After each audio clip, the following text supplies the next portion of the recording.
अगर आप गोल्ड सुक एरिया में आए हुए हैं, this is the new gold souk and then opposite you have the old gold souk area. And if you're planning to buy gold jewelries, I would really recommend don't go for branded names like Joya Lucas, and then we have Malabar Gold and other brands. The problem is it's not the gold price that changes. The gold price remains same across the whole world, across all the countries. It's just the making charges that are different.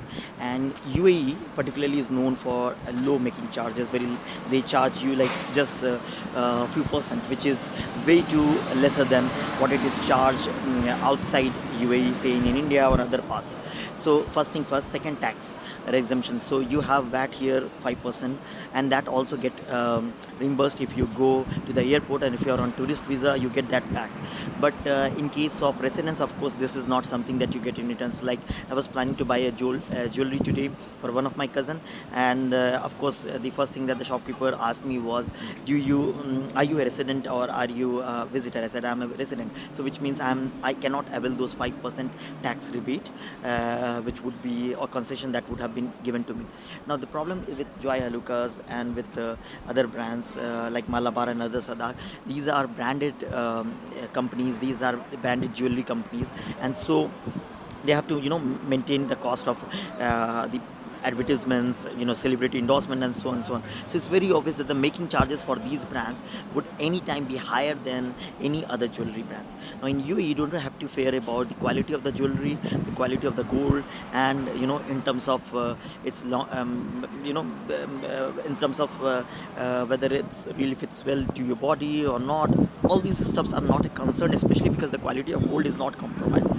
There are agencies, there are authorities that retain the quality, that ensures that the quality of these products are retained. And there are also frequent inspections that are conducted by the Baldia, which is the municipality, and other authorities, so they make sure that the quality is not compromised. And then in terms of design also, Omani golds, Singapore golds, Arab golds, they have a variety of designs, they have a variety of options that they offer you, because particularly UAE and the Middle East culture promotes gold, and gold jewelries is something which is very part and parcel of the culture.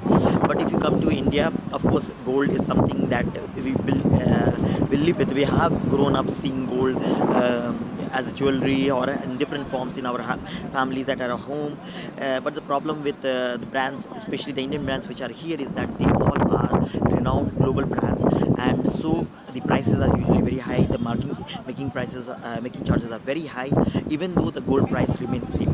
So if you really want to make get benefited out of this gold designs and the gold products which are available here, it is really advisable to go for a local jewelry shop, a local gold shop, probably somebody who is selling Omani gold to you or Singapore gold. I think that is something that you should consider first before going to Malabar Jewelries or to say Joy Alucas or other brands. They are equally good. I'm not saying that the quality is not good. I'm talking about the affordability, and this is the reason why most of us visit Dubai. Of course, I'm a resident, but in general, the tourists who come here, they go for the gold souk because they get it for a way too cheaper price. So this is one of the advice that you can take it.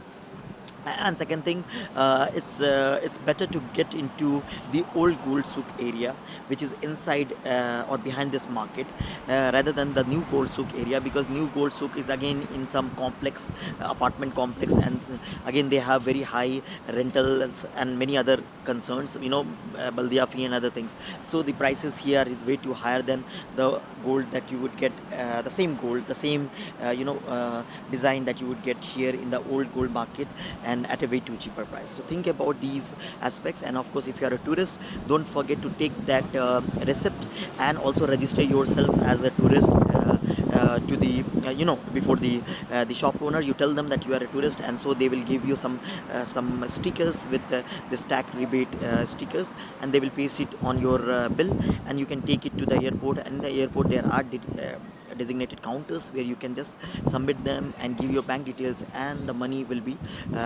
reimbursed to you. So usually it says 5%, but actually you don't get 5%. Some of the money is deducted for the as a processing charge, so you get at least 3.5% in return, those 3.5% that you have paid as a tax.